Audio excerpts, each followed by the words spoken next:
No matter the topic or the focus, at some point, conversation among women has been known to turn to fashion.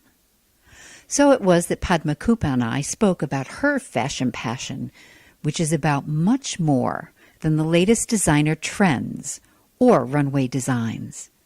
It's about the way she defines herself and celebrates her heritage. I read through some of your blogs, and one of my favorite was when you talked about for your birthday you always wear new clothing. Yeah. And that if you're lucky, it's silk that your mother has sent you that you can wrap into a traditional dress. Right. Do you wear traditional dress often? Oh, I love wearing saris. It's the one thing that if I had to say there's one thing I needed to give up or curtail, it's my love of saris. It's the hardest thing, and I don't wear them often enough to buy as many as I do, but I love them. How often do you wear them? At least once a week, on average once or twice a week. And I've gotten to the point where I don't buy Western formal clothes anywhere. I wear a sari. I just, I need to reduce my wardrobe, and so I might as well wear my saris. And so my other question is one that I've always wondered, and I've never had the opportunity to ask someone. What is the dot between your eyes called, and what is it? Okay, so this is a sticker. Is that okay? Is that allowed? Yeah. And the dot is actually, traditionally, people used to wear something called kumkum or vermilion powder that you would get at a temple or in your home.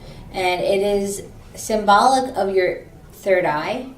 That's wisdom, right? Your third eye. Well, your two eyes look outward, right? This one is the eye that looks inward, because where does peace really begin? Within yourself. And so you need to look within yourself. And so that's what the bindi reminds you of. It's a bindi? Bindi is another nickname for it. Okay. Different languages. Bindi is Hindi.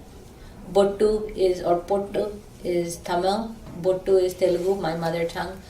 Each language will have a name for it. Kumkum is the powder. Men and women wore it, but when men started working, when the British were there, they started wearing it less. So traditionally, men will have, if they're in the temple, they will get it. My son doesn't because he's allergic. But the sticker is for ease. Okay. Do you wear it every day? I don't. When I was in fourth grade, the one of the kids in my class, called me dothead in a very derogatory way.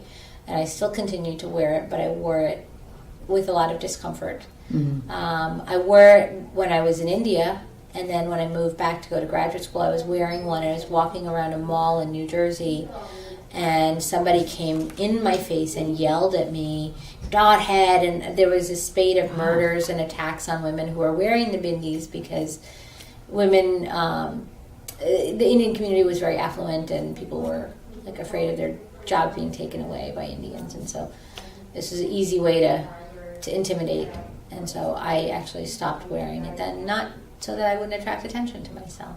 So when did you start again? I wear it depending on the occasion, depending on if I'm in a safe space. Okay. So I was filming for a TV show that we have on Detroit Public TV this afternoon, and so I just continued to wear it. I'm glad that you felt that this was a safe space you could continue.